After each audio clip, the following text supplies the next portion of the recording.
Hi, this is Freewheeling Conversation with Anamika from Rolling Pumpkin Productions. आजकल जो geopolitics है, that's actually more juicier than any thriller movie. हाल ही में जो हमने Trump और जेलेंस्की की मीटिंग देखी in full spectacle of cameras and all, उनके जो प्लॉट ट्विस्ट है, that's actually faster than any Netflix binge watching. And meanwhile जब उनकी मीटिंग हो रही है तो आई गेस पुतिन अपने कहीं आराम से देखता हुआ ही will be munching popcorn grinning as the drama unfolds well so आज का हमारा डिस्कशन है यूक्रेन पे what went down when Trump scream gratitude and Zelensky beg for security leaving Ukraine's fate hanging. So let's dive into the chaos, the mineral deal, and who's really screwed up in this whole geopolitics thriller. सो आज के हमारे guest हैं संक्रांत जी। नमस्ते संक्रांत जी। नमस्ते। कैसे हैं आप? अच्छा हूँ, सुनाओ। So let's dive straight into our subject. तो ये जो ट्रम्प और जेलेंस्की की मीटिंग रही, हम उसमें देख रहे थे कि वैंस कहते हैं कि यू हैव नो ग्रैटिट्यूड। जो जेलेंस्की है वो ये इस चीज पे फोकस कर रहे हैं कि मुझे सिक्योरिटी एश्योरेंस चाहिए क्योंकि रशिया ने multiple times cease fire violations की है।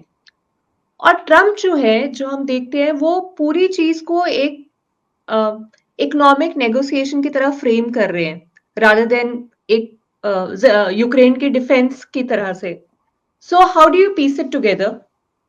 मुझे लग रहा है यूक्रेन का जो इशू है ये इसकी टाइमलाइन बहुत लंबी है। हम उसको छोटे छोटे पार्ट्स में देखते हैं तो हमको वो समझ नहीं आती है चीज़।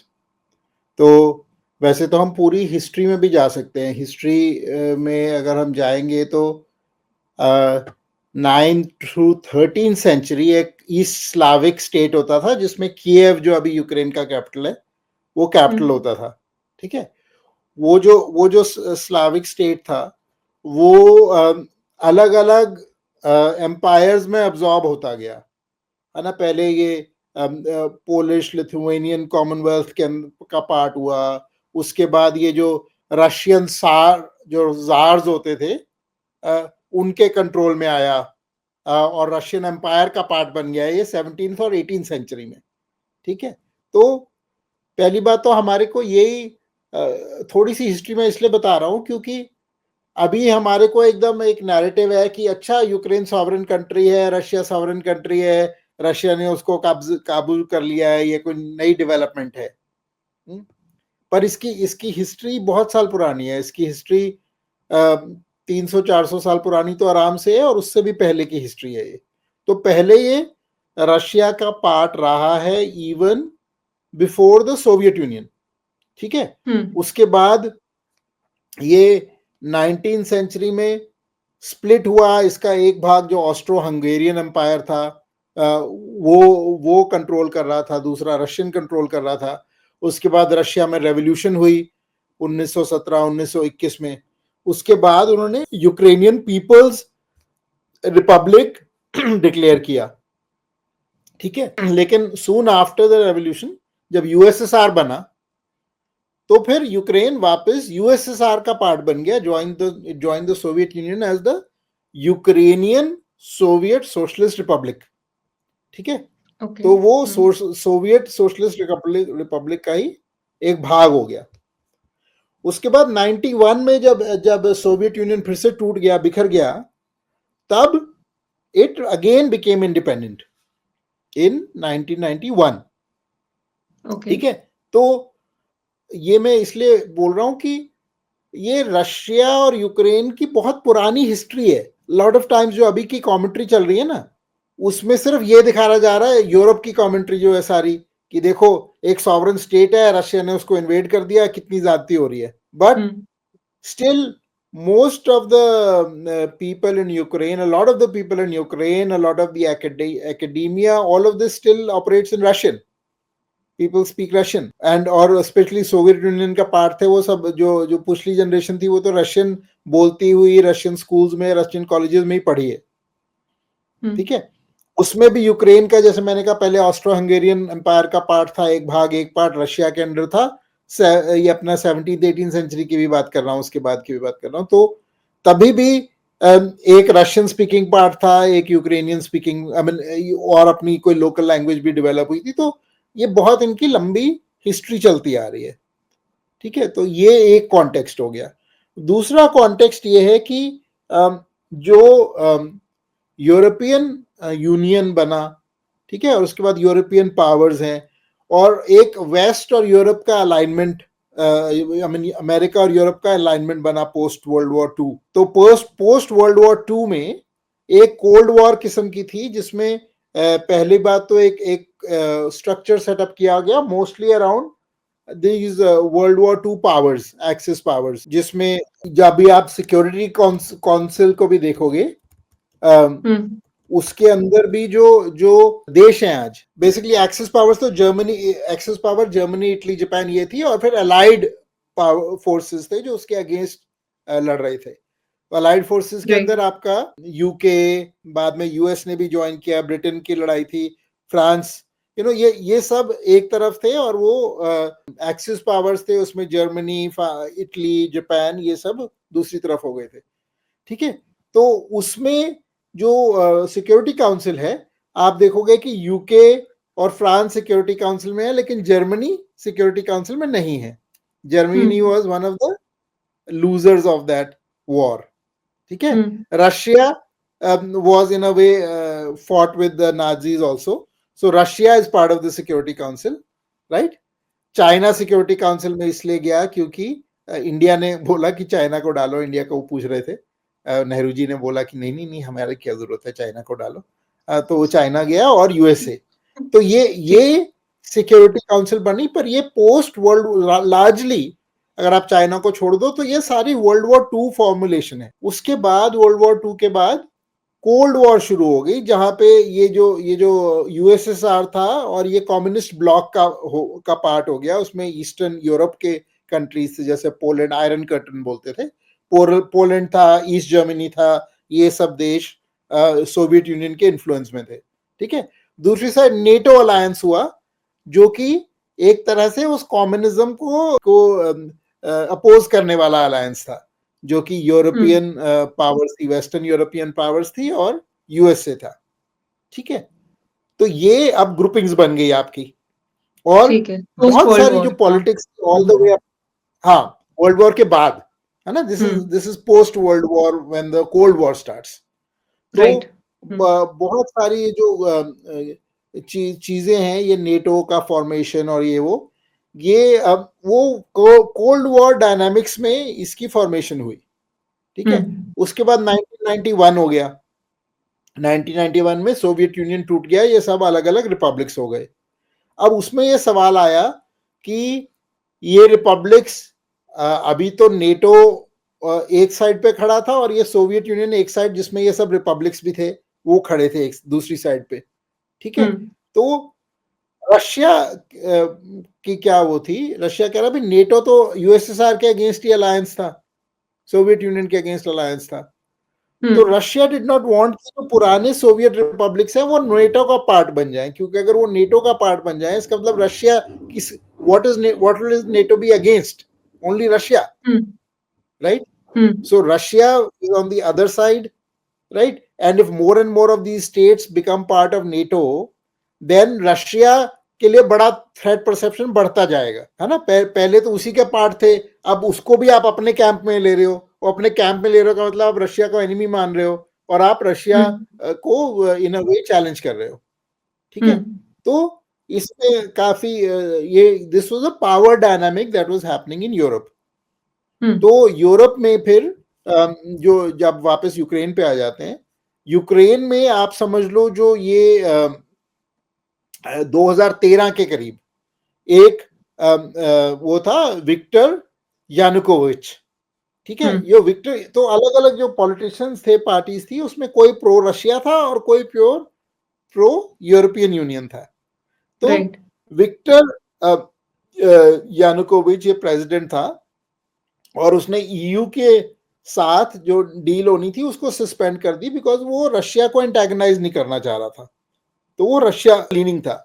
तो उसके बाद इन्होंने एक यूरो मैदान प्रोटेस्ट शुरू हुए यूक्रेन में, और हमको पता है ये यूएस और वेस्टर्न पावर्स जब ये प्रोटेस्ट होते हैं, so called civil society protest, a lot of times they are engineering those protests. तो उसमें this also came to light कि विक्टोरिया न्यूलैंड, ये जो यूएस की स्टेट डिपार्टमेंट की बंदी थी, जो काफी सारे रिजीम चेंज ऑपरेशंस में इन्वॉल्व रही है, लिबिया में रिजीम चेंज हुआ, इराक वॉर के अंदर, सीरिया में, काफी चीजों में वो इन्वॉल्व रही है, बल्कि पाकिस्तान और बांग्लादेश के की सिचुएशंस में भी उसको इम्प्लीकेट करते हैं। तो जो विक्टोरिया न्यूलैंड है, उसकी ये यूएस एम्बेसडर से कुछ टेलीफोनिक कॉन्वर्सेशन तब रिकॉर्ड हुई शायद, जिसमें वो कह रहे हैं कि ये इसको हटा के हमको किसको लाना है, वो सारी डिस्कशन हो रही है जब ये प्रोटेस्ट हो रहे हैं यूरो मैदान वाले, है ना। अच्छा, काइंड ऑफ लाइक आम आदमी पार्टी डिडक्स। तो ये आपके बेसिकली वो एक तरह का रिजीम चेंज कर रहे हैं। उसके बाद वो भाग जाता है यानुकोविच, और एक और वहां पर एक्टिंग प्रेसिडेंट बन जाता है, और उसके soon after Russia invades Crimea. Crimea is a part of Ukraine, Crimea is a part of Ukraine that borders the Black Sea. तो जब मतलब नेटो ने रशिया अपनी प्रो नेटो गवर्नमेंट इंस्टॉल करने की कोशिश की, तो रशिया का ये बैकलैश हुआ कि उन्होंने क्राइमिया को एनेक्स कर लिया।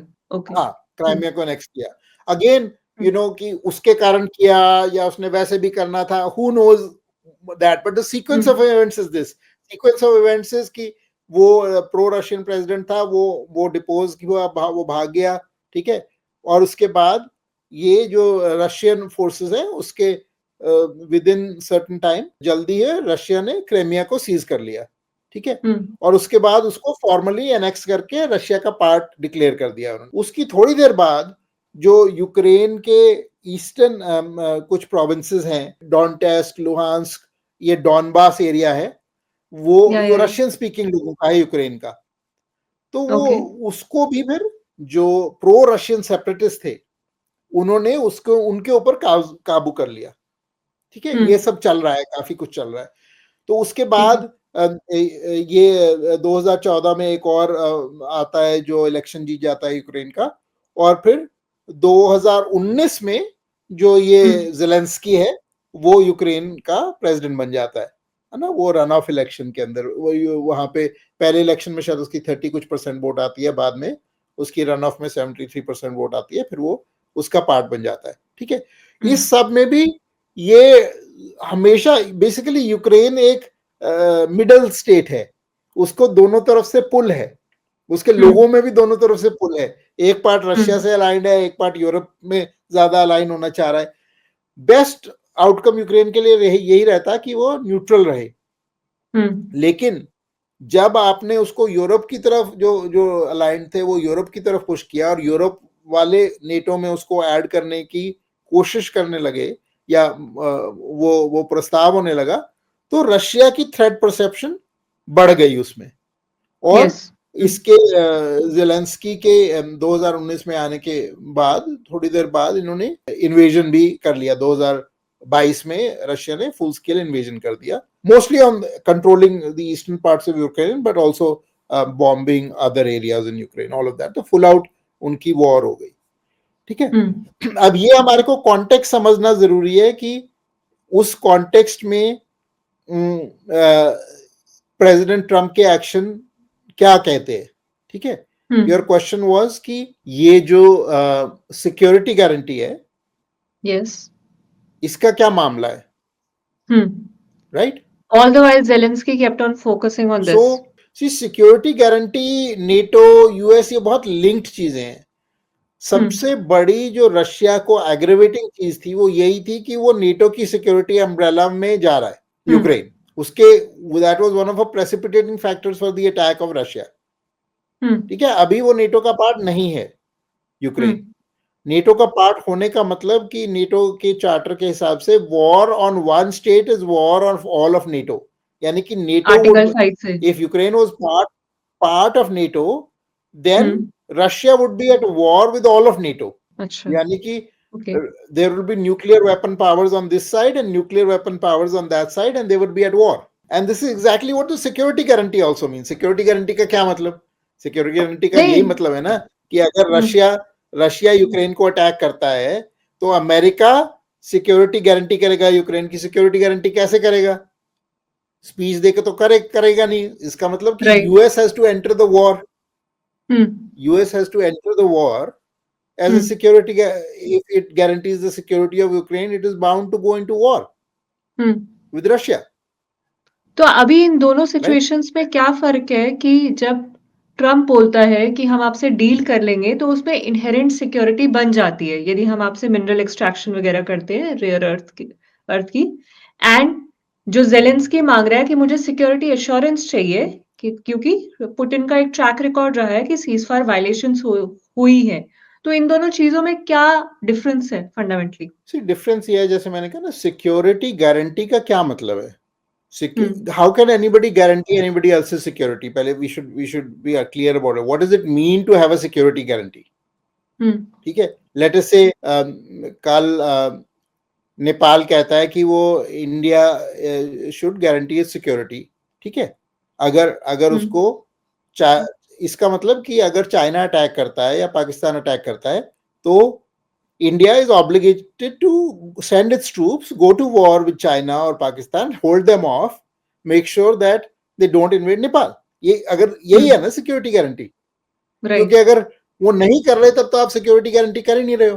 मैं कह रहा हूँ कि सिक्योरिटी गारंटी का मतलब अभी कौन सी सिक्योरिटी, उसको devil is in the details, हमको पता नहीं कि एग्जैक्टली वो क्या मांग रहा है। लेकिन अगर मैं मोटी मोटी तरह से देखूं तो सिक्योरिटी गारंटी का मतलब यही होता है, और नेटो के चार्टर में यही है कि attack on one state is on attack on all of the states, ठीक है? इसका मतलब कि अगर वो यूक्रेन का कोई भाग लेगा या यूक्रेन को अटैक करेगा, that is an attack on all of NATO and including the US, and they have to defend it militarily. That means the US has to send its planes, its bombers, its troops, whatever it takes to defend Ukrainian territory. अभी तक आप weapons भेज रहे हो but then you will Yeah, have to send boots on the ground. you have to do whatever you guarantee means. What guarantee का मतलब कि you are bound to do whatever is necessary to repel the attack, whatever is necessary to protect Ukraine. तो security guarantee means essentially you will become a part of the NATO. It is not being that different from part of NATO, because US अकेले थोड़ी security guarantee देगा, US as part of NATO ही देगा। तो as part of NATO देगा तो आप Russia को और एग्रेवेट, वही तो प्रॉब्लम थी जिसके कारण आपने प्रॉब्लम शुरू की।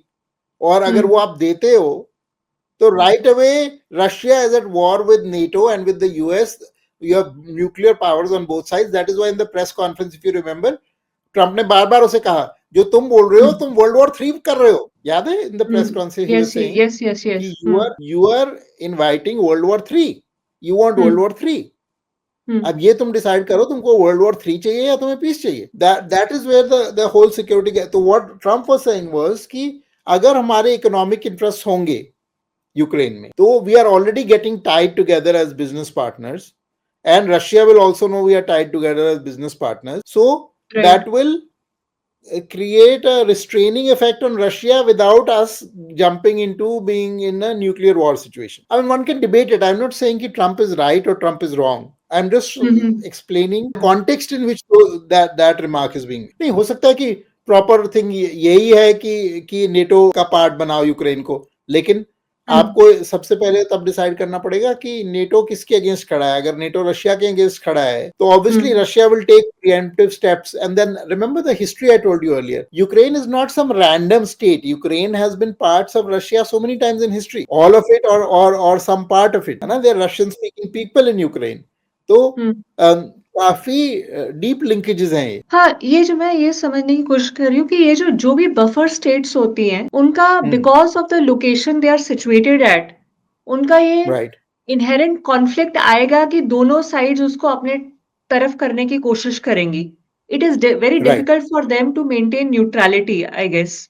क्योंकि जैसे ईयू जो है वो शुरू से बोलता हुआ आया कि Russia is a great threat, Russia is a great threat, but I was reading the history कि पहले जो है ईयू का रशिया के साथ 125 किलोमीटर का बॉर्डर था, but gradually Latvia, इस्तोनिया, Lithuania, Belarus, ये सारी जो कंट्रीज हैं विच आर बॉर्डरिंग रशिया, वो सारी नेटो के कंट्रोल में आ गई हैं, एंड अभी यूक्रेन इज द लास्ट वो।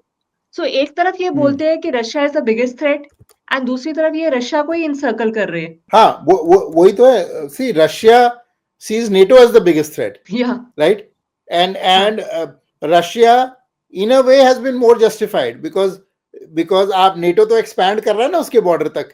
तो Right. वो रशिया तो देख रहा है कि तुम expand कर रहे हो, बफर को सारा वो कर रहे हो, किल कर Right. रहे हो. So at some point वो कहे तुम तो अपना expansion कर ही जा रहे हो, मेरे को भी expand करना पड़ेगा. So why are these buffer states wanting to go to NATO? पैसा ज्यादा मिलता है क्या? Why is it difficult to maintain neutrality या रशियन साइड होना?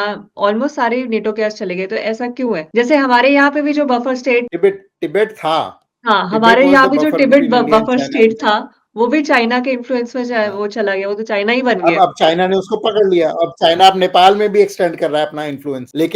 लेकिन भारत तो has been a very Nehruvian Bharat and post independence Bharat in general has been a very weak power. अरे टिबेट को भी पूरा उसने निगल देने दिया विदाउट टेकिंग एनी एक्शन. आज वो वन चाइना पॉलिसी के बारे में इंडिया बात करता है, चाइना नहीं बोलता वन इंडिया पॉलिसी, पर India has signed up for one China policy. Buffer states के पास नेटो के पास रहने का क्या इंसेंटिव है?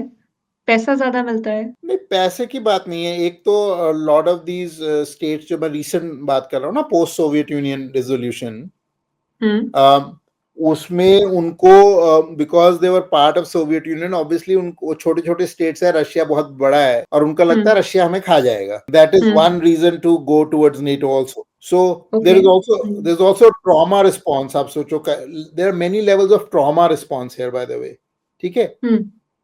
So the Soviet Union के जो ex former states हैं, they were part of Soviet Union. Communist system of course is very repressive. There's a lot of trauma and there was the separation. So there's a lot of anxiety about being reabsorbed back into Russia. Russia has the trauma कि मैं तो इतना बड़ा था, Soviet Union था, इतना powerful था, मैं बिखर गया, मैं और छोटा हो जाऊंगा, right? दोनों के trauma. Europe has the trauma of the world wars. है ना? Europe and US has the trauma कि वो उसका कुछ होता नहीं और वो कॉन्फ्लिक्ट में पड़ जाता है. यूरोप का ट्रॉमा है कि इतने सारे कंट्रीज, क्योंकि नेशनलिज्म को आगे ले, नेशनलिज्म में बिलीव करते थे कि नेशनलिज्म इज द प्रॉब्लम, जिसके कारण वर्ल्ड वॉर 1 हुई, वर्ल्ड वॉर 2 हुई. सारे यूरोप में अपनी अपनी टेरिटरी को बढ़ाना चाह रहे हैं, वो कर रहे हैं. तो नेशनलिज्म, जैसे हम कई बार वो इंडिया को क्रिटिसाइज करते हैं ना, बीजेपी को, हिंदू नेशनलिस्ट गवर्नमेंट है, ऐसा है वैसा है. वो नेशनलिस्ट गाली की तरह यूज करते हैं. वो क्यों गाली की तरह यूज करते हैं? क्योंकि यूरोप के जो इंटेलेक्चुअल उसमें ट्रेजेक्टरी में उन्होंने ये कहा क्या है कि सारी जड़ जो है समस्या वो है नेशनलिज्म. क्योंकि अगर नेशनलिज्म नहीं होती तो वर्ल्ड वॉर 1 नहीं होती, नेशनलिज्म नहीं होती तो वर्ल्ड वॉर 2 नहीं होती. ठीक है. तो इसलिए they started moving to counter nationalism into European Union, into all of this. Boundaries dissolve करो, ये सारे आपस के states का common government करो, ताकि nationalist जो tendencies हैं वो कम हो जाए. ठीक है. तो उनका nationalism का trauma है. और US का जो अब जो trauma US का पकड़ रहा है ट्रम्प, वो ट्रम्प कह रहा है यार हम ही बेवकूफ हैं, हमारे को क्या पड़ी है, तुम यूरोप में वॉर लड़ो ना लड़ो, नेटो में कौन है क्या है, हमारा तो बहुत बड़ा ओशन है. ये भी उसने इंटरव्यू में बोला है. वो इंटरव्यू में नहीं, वो जो हो रहा था जेलेंस्की के साथ एक्सचेंज, उसने लिटरली बोला यार हमको क्या पड़ा है, हमारा तो बहुत बड़ा ओशन है, तुम आपस में लड़ झगड़ रहे हो, हम पैसे हमारे जा रहे हैं, डिफेंस हम कर रहे हैं, हमको क्या लाभ हो रहा है इसमें. और जेलेंस्की ने ये भी बोला था कि one day you will feel. वो कह रहा है ये मैं तो रूंगे में ठुकाई हो रही है मेरी. तो क्या लेना देना तुम रशिया में रहो ना रहो. वो कह रहा बहुत बड़ा ओशन है. उसके बाद ज़ेलेंस्की ने कहा अभी तो तुमको बहुत बड़ा ओशन लगता है, लेकिन you will also feel the pain. उसके ऊपर बहुत गर्म हो गया Trump. You don't tell me how I feel. तो ये सबके ट्रॉमा रिस्पॉन्सेज हैं, है ना. यूएस ट्रम्प का एक बहुत बड़ा वो पॉइंट है कि भैया सारी दुनिया हमारा एडवांटेज ले रही है, यूएस के पैसे लग रहे हैं सब जगह और सारी दुनिया हमारा एडवांटेज ले रही है, हम ही बेवकूफ निकले हैं इसमें. और ये बोलता है वो कि अभी तक बहुत स्टूपिड थे सारे लोग, सारे प्रेसिडेंट्स, अब मैं ये सब ठीक करने वाला हूँ, इसलिए मैं टैरिफ लगा रहा हूँ, मैं ये कर रहा हूँ, वो कर रहा हूँ. देखिए वो एलॉन मस्क पे काफी बार ट्वीट कर रहे हैं एग्जिट फ्रॉम नेटो के लिए वो एक्स मतलब यस में ट्वीट कर रहा है काफी। So people are calling him stupid हाँ कि कि उसको नेटो कुछ से पता निकलो ना। नहीं है। हाँ, बट द पॉइंट इज जो एक बात तो है आप यूएस फंड कर रहे हैं, काफी फंड कर रहे हैं, 70% of the NATO funding US ही करता है। बट यदि यूएस इंक्रीजिंगली ऐसे आइसोलेशनिज्म में चला गया तो रशिया और चाइना को ज्यादा फायदा नहीं होगा। बिकॉज अभी आप ठीक है, आप यूरोपियन कंट्रीज को फंड कर रहे हो, बट आप ईयू में अपने बेसिस सेट कर सकते हो। मतलब और भी एडवांटेजेस आपको मिलते हैं, आपको पैसा स्पेंड करना है लेकिन आपको और भी एडवांटेजेस मिलते हैं। Because if you want to have the global hegemony तो आपको फ्रेंड्स तो चाहिए ही ना। तो आप ऐसे आइसोलेशनिज्म में will that be a practical thing? नहीं, द थिंग इज कि आप अलायंस फॉर्म कर सकते हो, आप ट्रेड डील्स कर सकते हो, एडवांटेज ले सकते हो, लेकिन यूएस कह रहा है कि हम ही सी हैं, हम ही आप मैं यूरोपियन यूनियन से ठीक है, मैं ट्रेड डील कर लूंगा यूरोपियन यूनियन से, मैं कहूंगा बहुत मेरे यार हो, इसका मतलब ये तो नहीं मेरे को फंडिंग करनी है उनकी। इंडिया भी यार है यूरोपियन यूनियन से, European Union India trade deal कर रहे हैं, दैट डजंट मीन कि India has to fund European Union और वाइस वर्सा। तो किस तरह की अलायंसेस सो करनी है? What Trump is saying is कि नहीं, मेरे को क्यों ये बना रखे हो, मेरे को क्या बना रखा है तुमने? आप हमारा एडवांटेज ले रहे हो, सब लोग हमारा एडवांटेज ले रहे हैं। वो गलत नहीं बोल रहा है, वो एडवांटेज इसलिए ले बिकॉज ले तो इसलिए रहे बिकॉज यूएस ने ही अपने आप को चौधरी बनाया हुआ था। पहले यूएस हर यूएस जगह फंसा यूएस अपने आप। अपने आप ही फंसाया हुआ था सब जगह, अपने आप ही चौधरी बन रहा था पूरे वर्ल्ड के कॉन्फ्लिक्ट्स के अंदर, है ना? तो किसने अपॉइंट किया इसको चौधरी? खुद ही ने किया। लेकिन अब वो ट्रम्प उस ऑर्डर को ओवरटर्न कर रहा है कि मेरे को नहीं ये चौधरी वौधरी बनना, तुम फेयर करो, जितना टैरिफ मैं तुम लगाओगे उतना मैं लगाऊंगा, जितना डिफेंस स्पेंडिंग मैं करूंगा उतना तुम करो, मैं क्यों करूं ये सब? तो जो post world war second order जो है वो सारा कोलैप्स करने के कगार पे है। हाँ बिल्कुल कगार पे है, और उसमें मेरा तो ये भी प्रेडिक्शन है कि UN will also go. UN has outlived its value. It is actually of no value. WHO से तो निकल ही गया है ट्रम्प। इट्स पॉसिबल कि नेक्स्ट 4 years के अंदर वो यूएन से भी निकल जाए। ईयू के लीडर्स ने ये स्टेटमेंट दी कि stopping war is more dangerous than a shameful peace. So EU जो है वो अपना स्टैंड अलोन तो यूक्रेन को फंड नहीं कर सकता। तो ये कहाँ से स्ट्रेंथ आ रही है ये सब बोलने की? क्या पीछे से चाइना सपोर्ट करेगा यूक्रेन को या क्या करेगा? कौन करेगा? नहीं वो बात नहीं है। क्या है ना कि जब एक ऑर्डर चेंज होता है, रिलेशनशिप ब्रेकअप होती है, तो एक one person has already moved on, the other person is clinging on to hope कि ये वापस वाला जो जिस तरह से था वैसे हो जाएगा। This is the EU state right now. EU has not reconciled to the new reality. US is moving on. वो कह रहा है you find some other lovers and done, है ना? लेकिन देखिए EU is को बात ये समझ नहीं आ रहा है, वो वैसे भी EU is a big bureaucracy, और ब्यूरोक्रेसी तो is the slowest to get it. वो कह रहे नहीं ये तो बहुत शेमफुल है, हम यूक्रेन को सपोर्ट करेंगे, हम ये करेंगे वो करेंगे, लेकिन मुझे लग रहा है कि ये बहुत ज्यादा इनमें दम नहीं है। इनके अपने देश में ही आजकल बड़े कांड हो रहे हैं, है ना? कौन ट्रूप्स भेजना शुरू करे, फिर देखो यूरोपियन पब्लिक इनको क्या कहेगी कि हाँ हमारे बच्चों को वहां मरने भेजो रशिया के अगेंस्ट वॉर में। यूके के बच्चे तैयार होंगे, ये फ्रांस के बच्चे तैयार होंगे वहां जाके मरने के लिए। तो इस वॉर को तो इट कंटिन्यू इज रखने में किस किस का इंटरेस्ट होगा? war always creates constituencies, right? Of course the whole arms lobby loves war because a lot of arms get sold, a lot of money gets made.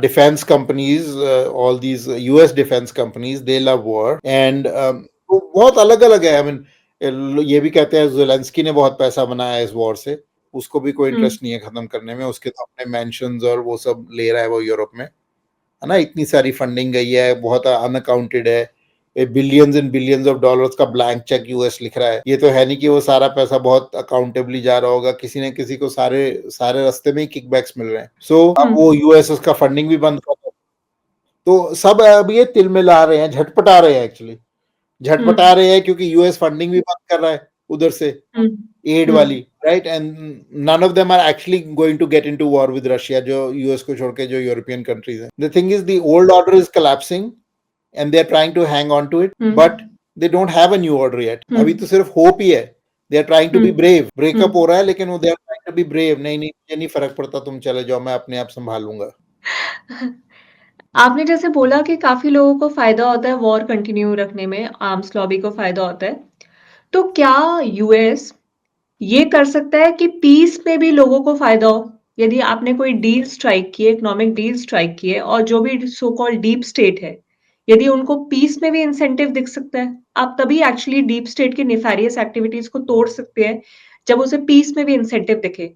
तो आपको लगता है ट्रम्प वो करने नहीं में तो ही इज़ ऑन ट्रैक? नहीं, ट्रम्प वही तो कह रहा है ना, ट्रम्प कह रहा है मिनरल्स डील करो, ये डील करो, वो डील करो, तुमको सिर्फ वॉर से ही प्रॉफिट क्यों करना है? वो भी बिजनेस की तरह ही देख रहा है ना, वो कह रहा है कि हमने इतना पैसा लगाया, हमारे को क्या बेनिफिट हुआ, now hmm, Ukraine should give us mineral rights, हमारी भी कोई रिकवरी हो। So he is definitely trying to create an economic peace constituency. Exactly. Hmm, लेकिन वही है ना कि जो इकोनॉमिक पीस कॉन्स्टिट्यूएंसी है उसके beneficiaries might be different from जो वॉर कॉन्स्टिट्यूएंसी है उसके बेनिफिशरीज। राइट। हुँ, तो इसलिए अलग अलग लोग अपना अलग अलग उल्लू सीधा करेंगे, हम तमाशा क्योंकि देख हाँ रहे हैं। क्योंकि ऑब्वियसली ट्रम्प रहेगा 4 साल, उसके बाद कोई आ जाता है। ये जो पीस है, ये तब तक सस्टेनेबल नहीं है, जब तक आप एक इस तरह की डिपेंडेंसीज़ नहीं बना लोगे क्योंकि ताकि और स्टेक होल्डर्स को फ़ायदा होने लगे। उनको स पीस कॉन्स्टिट्यूएंसी को रखने में लोगों को फ़ायदा होने लगे। तभी वो सस्टेनेबल रहेगा, चाहे सत्ता पलटती रहे। राइट? हाँ, I mean the EU experiment was also about that, hmm, है ना। ईयू का बनना भी एक वही है कि आपस में देशों के आपस में इतने टाई इंटीग्रेटेड हों वो, है ना। पहले तो क्या फ्रांस जर्मनी यूके से लड़ रहा था, फ्रांस जर्मनी से लड़ रहा था, इटली उससे लड़ रहा था, स्पेन किसी और से लड़ रहा था, ये सारे लड़ते ही रहे हैं। इनकी पूरे हुँ, की यूरोप की history is a history of war. 100 year war थी एक बीच में, और थी, I mean their whole 1000 year history is just perpetual conflict. तो उसको उन्होंने रोकने के लिए, पीस कॉन्स्टिट्यूएंसी बनाने के लिए ही ईयू जैसी चीज का गठन किया। लेकिन प्रॉब्लम क्या है कि जो ब्राह्मिक सोच है उसके अंदर आपको हमेशा नया एनिमी ढूंढना पड़ेगा, है ना। तो आपस में उन्होंने सुलह कर ली यूरोप ने, तो उनको नया एनिमी चाहिए, तो नेटो बन गया कि रशिया अब हमारा या सोवियत यूनियन एनिमी है। अब हुँ, सोवियत यूनियन टूट गया तो और रशिया हमारा एनिमी है हुँ। ना। तो अब्राहमिज्म में you always have to find an enemy, सर्वे भवन्तु सुखिना उनका स्लोगन नहीं है। हाँ, तो इसी पे मेरा लास्ट क्वेश्चन है, क्या यूएस पीस रखते हुए वर्ल्ड में अपनी हेजेमनी रख सकता है? या मतलब यूएस की जो आदत है कि जब तक मैं दूसरों के अफेयर्स में मेडल ना करूँ, जब तक chaos ना रहे, वो उस तरह से हेजेमनी उसने रखी हुई है। तो क्या पीस रख के धर्म के रास्ते पे चलते हुए यूएस हेजेमनी रख सकता है? ये पहली बात तो hegemonic thinking itself is Abrahamic thinking कि मुझे ओके। मुझे हेजेमनी रखनी है, हुँ, वन ट्रू गॉड, या ओनली वे, है ना। हुँ। वो जो हेजेमनिक थिंकिंग है वो अब्राहमिज्म से ही निकलती है। तो मतलब यूनिपोलर वर्ल्ड आप आइडियली बोलते हैं अब्राहमिज़्म द से निकलता यूएस है। वुड, आप बोल रहे हैं कि हाँ हाँ यूनिपोलर वो तो है वर्ल्ड ही, वो अब्राहमिज़्म तो है। ओके। हुँ, लेकिन I mean just to take it with a grain of salt, India में भी चक्रवर्ती राजा होते थे जो पूरे भारतवर्ष को एक करना चाहते थे, है ना।